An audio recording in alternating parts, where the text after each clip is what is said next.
Kali ini kita akan membahas support dan resisten. Support dan resisten ini kedengarannya kayak biasa aja gitu ya, dan teman-teman pasti juga sering dengar gitu. Tapi dalam prakteknya, ketika kita trading dalam XAU-USD, support dan resisten ini sangat penting, dan juga kadang-kadang memang di area-area support dan resisten ini harga sering memantul gitu ya. Tapi seringnya juga di area support dan resisten ini harga itu menembus support dan resisten sehingga banyak teman-teman yang kena CL ya atau stop loss. Nah, jadi kita akan mengulang sedikit mengenai support dan resisten. Support adalah level harga di mana permintaan atau buying interest ya yang cukup kuat untuk menghentikan penurunan harga lebih lanjut. Jadi harapannya di area support itu mantul ya, jadi harga reversal ke atas. Dengan kata lain, harga cenderung mantul ke atas saat menyentuh level support. Jadi analoginya itu support adalah lantai bagi harga. Jadi kira-kira ada di sini ya. Nah, sedangkan resisten adalah level harga di mana penawaran atau selling pressure cukup kuat untuk menghentikan kenaikan harga lebih lanjut. Harga cenderung turun setelah menyentuh resisten. Jadi setelah harga bergerak ke atas ini, harapannya harganya bisa turun. Atau analoginya resisten adalah plafon bagi harga.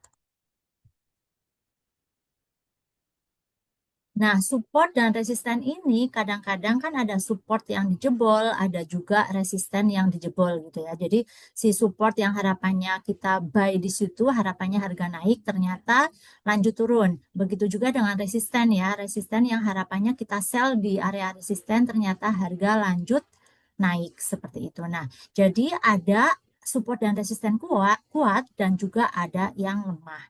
Nah, ciri support atau resisten kuat itu sudah teruji berkali-kali tanpa tertembus, terbentuk pada time frame tinggi, misalnya daily atau weekly, disertai volume besar saat harga mendekati area tersebut. Area-area tersebut biasanya itu bertepatan dengan indikator teknik lain ya, seperti moving average, Fibonacci retracement, atau trendline. Kemudian diikuti juga oleh reversal kuat, misalnya dengan adanya candle pin bar, engulfing, atau Morubozu. Nah, sedangkan ciri support atau resisten yang lemah itu baru terbentuk satu kali, belum teruji ya. Terbentuk di time frame rendah, misalnya M1, M5, M15, reaksi harga saat menyentuh area tersebut tidak signifikan dan tidak ada konfirmasi lain, misalnya tidak didukung oleh volume atau indikator lain. Oke, nah, untuk menandai support atau resisten kuat itu, maka kita butuh ilmu untuk time frame ya. Jadi, pemilihan time frame itu menentukan area support kuat dan resisten kuat atau lemah. Misalnya kita mau scalping, kalau mau scalping kita pakai time frame entry-nya itu M1 sampai dengan M5. Dan time frame support yang kita pakai itu M15 sampai dengan H1. Kalau intraday trader itu berarti misal beli hari ini, nanti terkena TP 2 hari kemudian gitu ya. Itu time frame entry-nya di M15 sampai H1, kemudian time frame supportnya di H1 sampai H4. Sedangkan untuk swing trader itu pakai time frame yang besar ya di H4 sampai D1 dan time frame support atau resistennya itu di D1 atau weekly. Nah, perbedaan time frame ini itu lebih baik kita menggunakan time frame yang lebih tinggi itu untuk menentukan area support atau resisten yang lebih kuat atau valid.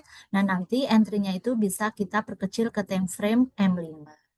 Ya, gunakan multi time frame analysis, cari support atau resisten di time frame tinggi, lalu entry di time frame yang lebih rendah, seperti yang tadi saya jelaskan ya. Oke, selanjutnya kita menuju ke chart. Kita akan berlatih untuk menentukan tadi ya, support dan resisten yang kuat vs yang lemah.